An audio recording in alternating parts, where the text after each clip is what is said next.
자, 오늘 미중 협상이 관세 휴전이 좀 이제 진행이 됐고, 여러 가지를 좀 데이터를 분석을 해서 많은 내용들을 좀 말씀드리려고 합니다. 지금 이제 단순히 그냥 말로만 하는 게 아니고 좀 하나씩 보면서 설명을 드릴게요, 일단. 자, 일단 크립토 쪽에서는 샘 뱅크먼 프리드가 다시 트위터를 게시를 하기를 시작을 했습니다. 대략적인 내용은 이런 거였습니다. 우리는 돈을 가지고 있었고 채권자들에게 보상을 하고도 우린 돈이 수십억 달러가 남아있다. 그래서 우리는 변호사 측과 싸우게 됐는데 우리를 파산으로 몰아넣었다. 우리는 자금이 충분히 가지고 있었는데도 불구하고 지금 이제 뱅크먼 프리드와 대립되는 관계는 창펑자오입니다. CZ 바이낸스. 사실상 이제 이 싸움에서 트럼프 대통령 진영이 어떻게 보면 창펑자오죠. 샘 뱅크먼 프리드는 오히려 그 해리스 바이든 쪽에 정치 자금들을 많이 후원을 했죠. 어떻게 보면은 물론 이제 트럼프 대통령에게도 일부러 좀 이제 중간으로 중립을 지키긴 했으나 결과론적으로 봤을 때 FTX의 부활 배경은 공교롭게도 코인 시장에서 특히나 이제 비트코인 솔라나가 상승을 해서 어느 정도 금액들이 많이 좀 이제 보전이 됐던 부분들이 많다라는 생각이 듭니다.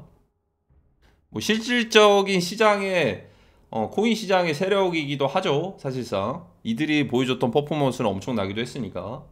근데 중요한 거는 지금 시점에 트위터가 게시가 된 게 이거는 그냥 간단하게 재미로 보세요. 2월 25일에 그 뱅크먼 프리드가 2년 만에 트위터가 게시가 됐었는데요. 그때 당시에 이더리움 차트를 보면은 정확하게 추세가 전환되는 변곡점 구간에 트위터가 게시가 됐습니다. 자, 그리고 지금 이제 다시 4시간 전에 오늘 10월 31일 기준으로 뱅크먼 프리드의 트위터가 게시가 됐는데 이거 변곡점의 시그널일 수도 있습니다. 그래서 이제 근거는 없고 어쨌든 이들이 저는 세력 그 시장의 마켓 메이커 엄청난 영향력을 줄 수 있는 뒷배가 튼튼한 세력들이라고 생각을 하기 때문에 지금 시점에서 이런 얘기들이 나온 게 이제 한 가지 걸고 넘어갈 겁니다. 이제 뱅크먼 프리드가 이렇게 얘기를 하는 것들에서 반대되는 의견을 가질 수 있는 거는 채권자들인데 FTX의 채권자들의 보상 기준이 파산 시점을 기준으로 보상을 해줬습니다. 파산 시점을 기준으로. 예를 들어 FTX 거래소에 이더리움을 100개를 가지고 있었으면요. 지금 가치로 환산하는 게 아니고 파산 시점을 기준으로. 자, 그래서 여기서 결과론적인 건데 이더리움 가격을 파산 시점으로 지금 이전에 보상을 받았을 때 지금 시점이랑 비교를 해보면 좀 불만을 가질 수도 있어요. 왜냐하면 이더리움 가격이 올랐으니까. 근데 예를 들어서 반대로 파산 시점을 기준으로 USD 달러로 보상을 해줬을 때 이더 가격이 떨어졌다라고 했을 때는 불만을 느끼지 못할 거거든요. 결과론적인 거예요. 그러니까 이더 가격이 올랐는데 나는 파산 시점으로 받았는데 가격이 더 낮아. 그럼 불만을 가질 수도 있어요. 근데 만약에 예를 들어서 파산 시점으로 받았는데 이더 가격이 떨어졌네? 그러면은 게이드가 아닌가? 예를 들어서 나는 이더를 가지고 있었을 건데 이더 가격이 파산 시점보다 예를 들어 500달러야 지금이. 그러면 불만을 안 가지겠죠. 중립이겠죠. 근데 결과론적으로 지금 상황에서는 가격이 올라가 있으니까 여기에 대한 이 FTX 측으로 지금 소송도 진행 중인 것들이 있을 거예요. 이게 파산 시점 대비해서 가격이 올랐는데 왜 우리를 파산 시점 기준으로 주냐? 우리 지금 비트코인 가격 올랐잖아. 이렇게. 자, 그럼 반대로 하면 역발상으로 한번 생각을 해볼까요? 이거는 작년에 한번 언급드린 것도 있는데 파산 시점 이전으로 리턴될 수도 있다.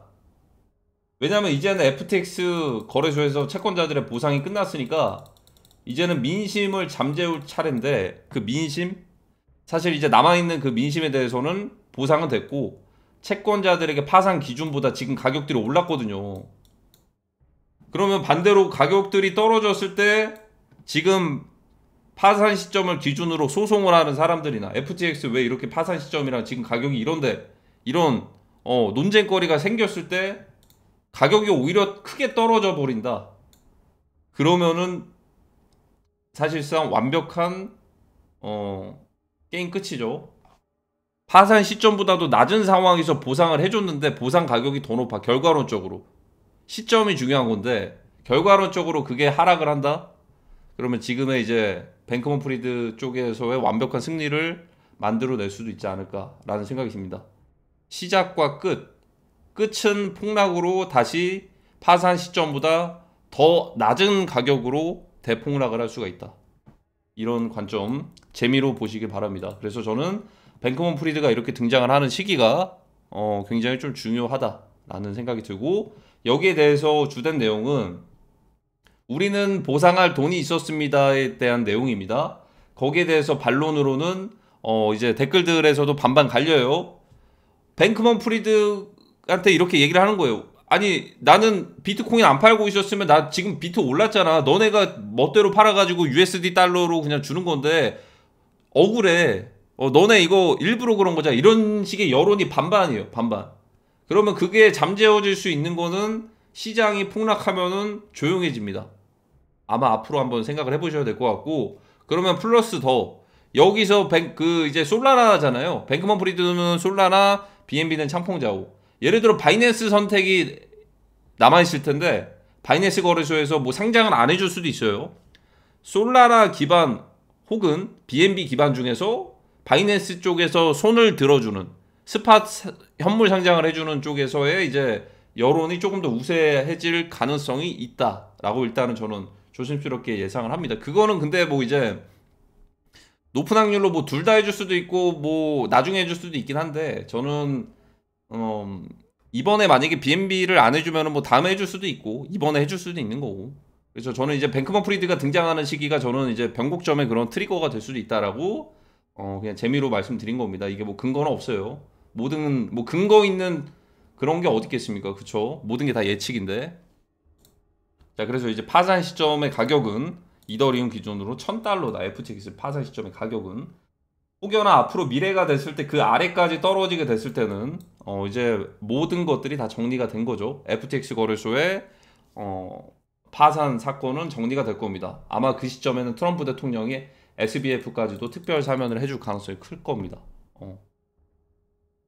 자, 그리고 글로벌 골드 가격은 사실 $4000 선을 지키고 있는데 아직 크게 덤핑도 크게 상승도 안 하고 있습니다.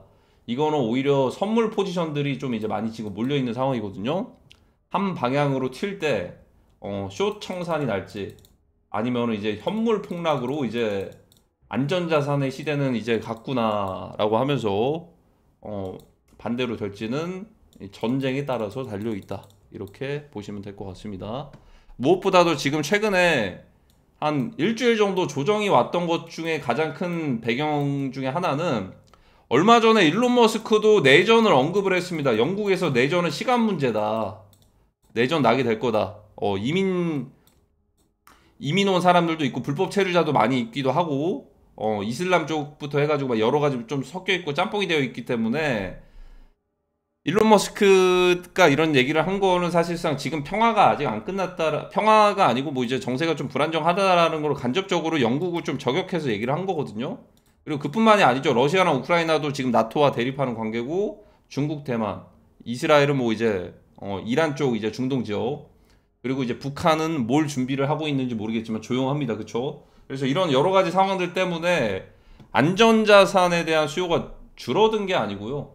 첫 번째로 이제 금광이 발견됐다라는 것들이 일단 뉴스로 한번 나왔죠. 그리고 금광뿐만 아니고 무한 골드 대체품을 만들 수 있다. 둘 다 이제 중국에서 나온 건데, 중국 쪽에서는 이제 영국과 중국은 어떻게 보면 금 매집을 굉장히 많이 했었습니다. 2022년부터 25년까지. 일론 머스크가 얘기했던 내전에 대한 그런 내용들도 어느 정도 맞아 떨어지긴 하네요. 뭔가 정세가 불안정한 거를 대비를 해서 매집을 한 건지 모르겠지만 영국 은행에서도 그렇고 많이 매집을 했었다라는 거. 자, 그리고 이제 얼마 전에 말씀드렸던 것 중에 하나가 일본에서의 최초의 이제 엔화 연동 스테이블 코인. 자, 일본은 스테이블 코인 노선으로 가고 있습니다. 예를 들어 스테이블 코인 중에서도 경쟁을 할 수도 있겠네요. 나중에 스테이블 달러랑 스테이블 엔화.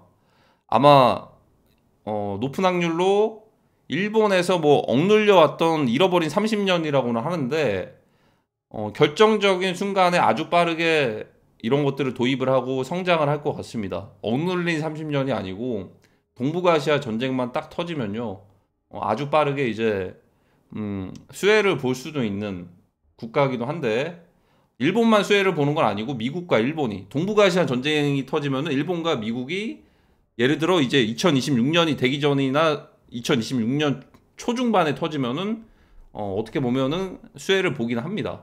근데 이거는 뭐 수혜라기보다는 자연재해니까 뭐 어떻게 뭐 생각할 수는 없을 것 같아요. 자연재해다, 자연재해.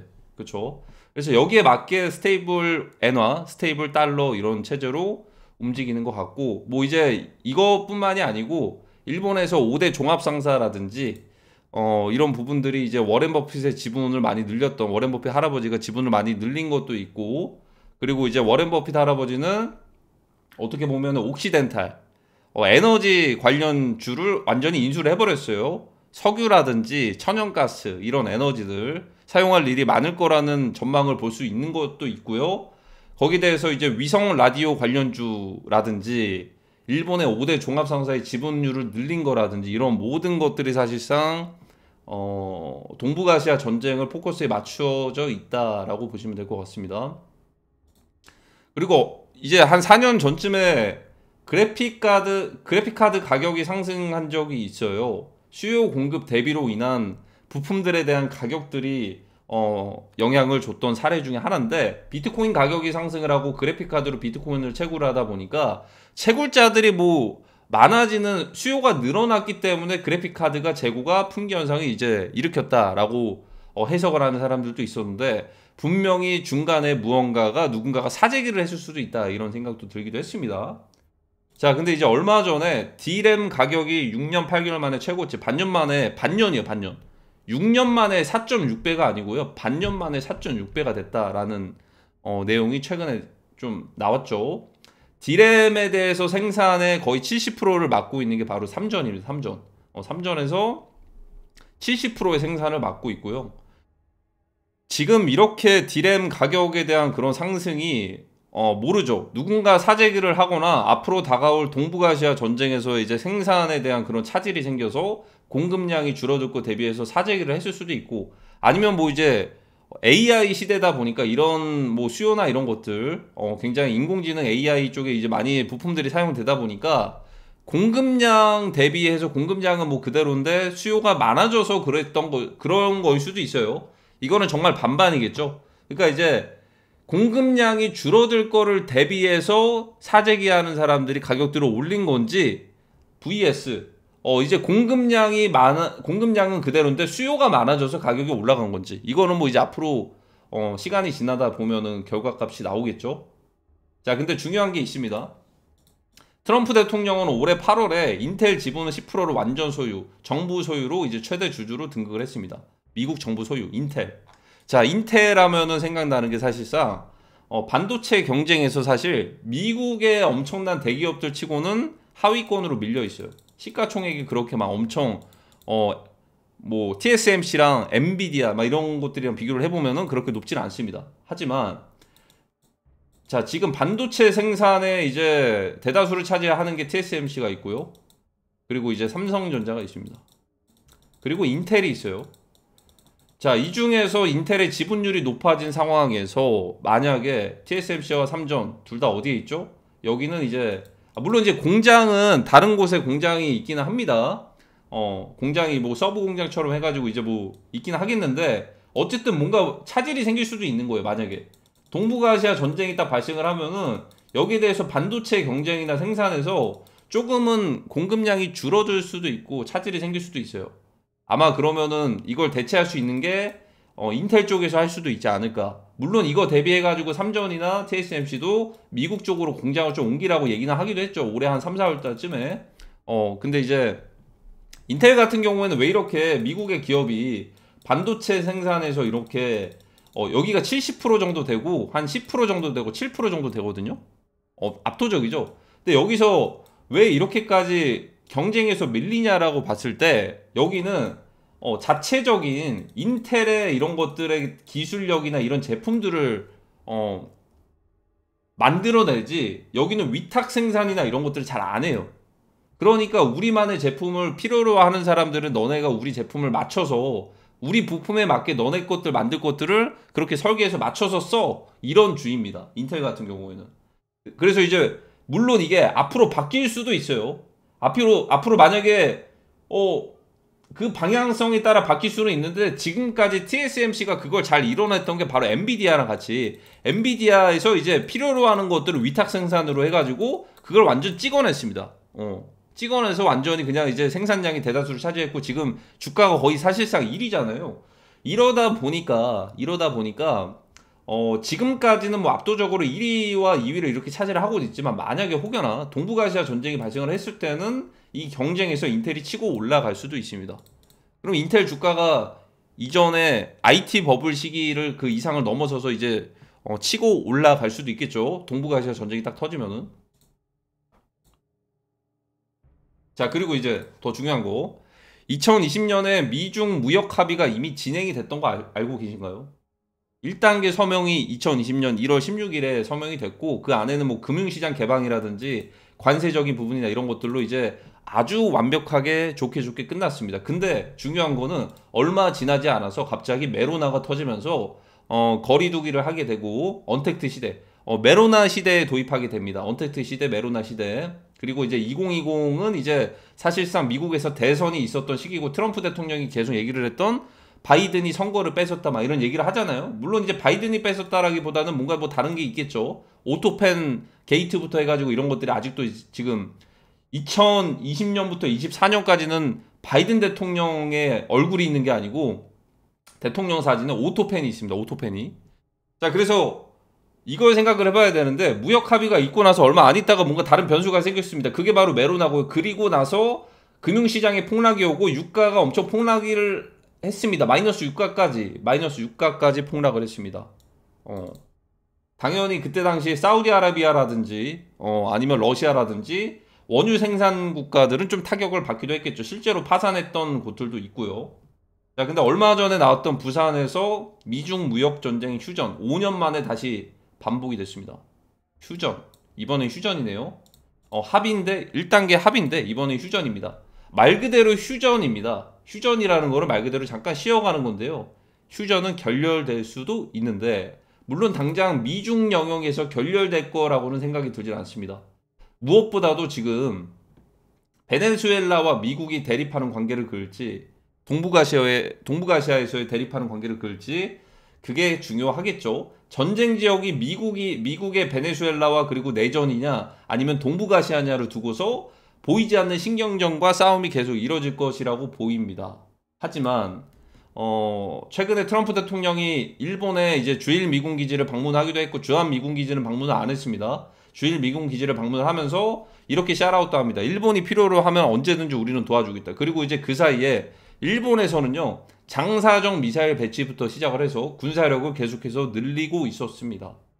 예전에 2차 세계대전 이후에 완전히 군사력 하면 거의 제로 수준까지 갔던 일본에서는 엄청 막강했기 때문에 2차 세계대전 때 패전국가가 돼서 완전히 그냥 쪼여졌죠. 근데 이제는 풀어져 있다. 왜냐? 동북아시아에서 이제 그 앞으로 다가올 수 있는 그런 이제 군사적인 분쟁에 대비를 해서 군사력을 늘리고 있고 트럼프 대통령까지도 이제 GDP의 2%에 육박 3.5%까지 GDP의 3.5%까지 군사력을 늘려라 라고 증액을 요구를 하고 있습니다. 당연히 이제 북한과 중국과 러시아에 대한 억제를 위해서겠죠. 이 구조에서 봤을 때는. 그리고 이제 일본에서는 최근에도 나온 건데요. 지금 그 토마호크. 자, 그 토마호크 있죠. 우크라이나에 도입을 해야 되는 그 토마호크를요, 400기를요, 일본에는 배치를 하겠다고 합니다. 2026년에 실전 배치. 중국과 북한 견협, 반경 능력 확보, 사거리 1600km. 자, 근데 중요한 거는 2026년입니다. 2026년에 실전 배치가 돼버리면 러시아 쪽에서도 뭐 토마호크에 대해서 계속해서 토마호크 만약에 우크라이나에 제공하면 우리 어떻게 할 것이다. 우리 안 좋아질 수 있다. 막 이런 식으로 구조가 어떻게 보면 토마호크 미사일 하면 엄청난 그런 걸로 그려진 상황인데 이게 일본에 배치가 된다. 400기나. 이러면은 북중러를 다 겨냥할 수도 있겠는데 그래도 러시아는 빠졌습니다. 러시아는 빠지고 중국과 북한은 겨냥해서 반경 능력을 확보할 수 있다. 근데 중요한 거는 2026년이에요. 실전 배치는. 지금 배치가 된 게 아니고. 자, 그런 상황 중에서 그런 상황 중에 에이펙 회담이 열리기 전에 북한에서는 동해안에 탄도미사일과 초음속 미사일을 한 발씩 발사를 했고 서해안에도 한 발을 발사를 했습니다. 그리고 이제 미국의 트럼프 대통령의 만남 제의가 있었는데 그걸 다 이제 거부를 한 건지 답변이 없습니다. 응답이 없어요. 자, 원래는 예전에 2019년 같은 경우에는 트럼프 대통령이 요청을 하고 36시간 만에 바로 이제 승낙을 해서 바로 단기적인 평화라고 봐야 되나? 어쨌든 2019년에 그 판문점에서 즉석으로 만나가지고 악수하는 장면들이 있었죠. 근데 지금은 응답이 없어요. 36시간 만에 답변이 왔었는데 지금은 응답이 없습니다. 이거 뭐 이런 식으로 올 수도 있어요. 그게 진짜인지 가짜인지 모르겠으나 뭐 중요하진 않을 것 같기는 한데 이거는 뭐 참고로 이건 팩트는 아닙니다. 예전부터 2020년부터 김정은 사망 찌라시가 2번 정도 뜨기도 했고 올해 초에도 뜨기도 했어요. 1월 달에. 내용은 똑같습니다. 원산 현지에서 평양 전문 병원으로 이송 확인. 뇌출혈, 의식불명, 열흘째. 그래서 친중 수뇌부 이 사실을 중국 측에 전달. 중국 측 친중파 김평일을 차후 권력 승계자로 전달할 것 의사 전달. 그리고 김여정은 감금 상태. 막 뭐 이런 내용들이 똑같은 것들이 2020년에도 돌았고 올해 초에도 돌았습니다. 근데 만약에 모르겠어요. 모습을 드러내고 안 드러내고 응답에 대해서는 이미 시간이 좀 많이 지났다라고 생각이 드는데 저런 찌라시가 일단은 뉴스에 보도가 되고 그런 내용들이 나왔을 때는 오히려 좋을까요, 나쁠까요? 오히려 그게 막 이제 뭐 그런 상황들이 오히려 저는 시그널이 될 수도 있다라고 생각이 들거든요. 오히려. 그러니까 이제 지금 상황에서 답변이 안 나온 게 뭐 그렇다라는 건 아닌데 뭐 그런 식의 이제 이슈가 다가올 수도 있다. 변수잖아요, 변수. 저런 것들은 변수기 때문에 그런 식으로의 이슈가 다가올 가능성도 있다라고 생각이 들고 그 얼마 전에 그래서 어떤 사람이 이런 그 의문을 제시를 했어요. 얼마 전에 그 뭐였냐? 그 무릎 꿇고서 이거 그 있죠. 어떤 어디였지? 그 동상에서 무릎 꿇고 있는 그 사진이 김정은이 아니다. 맞다. 막 이렇게 해가지고 얘기들이 있었는데 뭐 다가오는 그 소식들이 이제 보도가 됐을 때 그런 내용들이 이게 만약에 이 찌라시 같은 것들이 2020년부터 돌았으니까 그게 진짜로 찌라시로 다가왔을 때는 그거는 진짜 말 그대로 그런 상황들 고려해봐야 될 겁니다. 아, 그때서야 이게 시그널이구나 이런 상황들 있죠. 그래서 이제 뭐 이럴 수도 있는 거예요. 응답을 안 하고 한 게 실제로 그런 이제 급변 사태가 내부적으로 있었기 때문에 응답을 안 했을 수 있다. 뭐 진실은 모르죠. 진실은 뭐 어디 뭐 남극이나 이런 데 가서 뭐 대피를 하고서 망명을 가고서 사망한 척 이렇게 하는 거일 수도 있고 저희가 모르는 세계가 있을 수도 있죠. 뭐 그런 식으로 갈 수도 있는 거고. 어찌됐든 이제 모든 핵심 포인트는 어디에 있을 것 같나라고 생각을 해보면은 당연히 지금 이제 북한에 있습니다. 북한에. 모든 시작은 북한에 있고 지금 그런 이제 전쟁에 대해서 억제를 하기 위해서인지 어쨌든 뭐 대비를 하기 위해서인지 모르겠지만 군사력을 강화를 하고 있는 상황이고 시간이 지날수록 북한에 대해서의 이제 입지가 점점 줄어들 건데요. 줄어들기 전에 선수를 칠 수도 있습니다. 선수를. 시간이 지나면 북한에서는 골든돔이 구축이 되고 토마호크 미사일까지 여기 그 일본에다가 배치가 된다. 뭐 이런 상황들이 이제 구성이 되면은 나중에 됐을 때는 북한에서 핵을 가지고 위협을 하거나 초음속 미사일로 위협하거나 이런 것들이 사실 나중에 됐을 때는 불가능해질 수도 있죠. 그러면은 당장 쏘진 않겠지만 쏘기 전에 먼저 그 협상 카드를 북한에서 만들 수도 있는 거예요. 예를 들어서 이제 급변 사태가 발생을 한다면 수도가 지금 서울인데 지금 그거를 세종시로 옮길 수도 있고요. 점령 지역이랑 이제 방어 지역 자체가 서울을 그냥 내주고 시작을 할 수도 있습니다. 어떻게 보면은. 그리고 이제 북한 입장에서는 최대한 미국을 건드리지 않는 선에서 한국과의 도발만을 유도할 수도 있습니다. 그러니까 이제 북한은 어떻게 보면은 미군을 최대한 안 건드리는 선에서 한국만을 두고서 도발을 한다라고 했을 때 평택 미군 기지라든지 미군 기지 쪽을 건드리지 않을 수도 있는 거죠. 어떻게 보면은. 그리고 이제 만약에 예상되는 상황이라고 한다면은 날짜나 이런 것들도 뭐 중요하겠지만 이더리움 가격 이걸로 예상할 수 있을 것 같아요.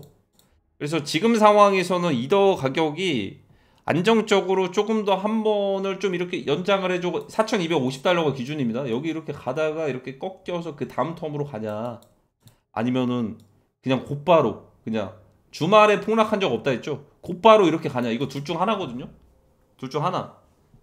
이거를 말아 올려가지고 불장 가져야 관점은 없어요. 이거 둘 중 하나. 첫 번째, 두 번째. 1번으로 갔을 때는 아주 빠른 시간 내에 그게 발생을 할 거고요. 2번으로 갔을 때는 한 일주일 정도 더 연장되지 않을까? 이런 생각이 듭니다. 그래서 지표로 봐야 될 거 이더리움을 보세요. 이더리움이 만약에 그런 상황으로 붕괴가 됐을 때는 리스테이킹이 붕괴되는 코인판 리먼 브라더스가 탄생을 할 거니까. SBF의 등장 시기도 교묘합니다. 지난번에 2월 달에 그가 등장했을 때 변곡점이 되기도 했었는데, 지금 이제 FTX 거래소의 파산 시점 기준으로 롤백 될 수도 있는 상상을 해봅니다. 아니면 파산 시점보다 더 떨어지는 롤백 되는 상황.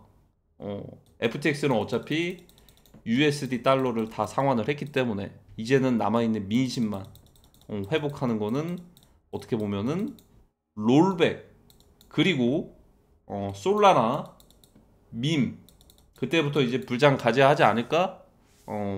이런 생각이 드네요. 자, 오늘의 영상 여기까지입니다.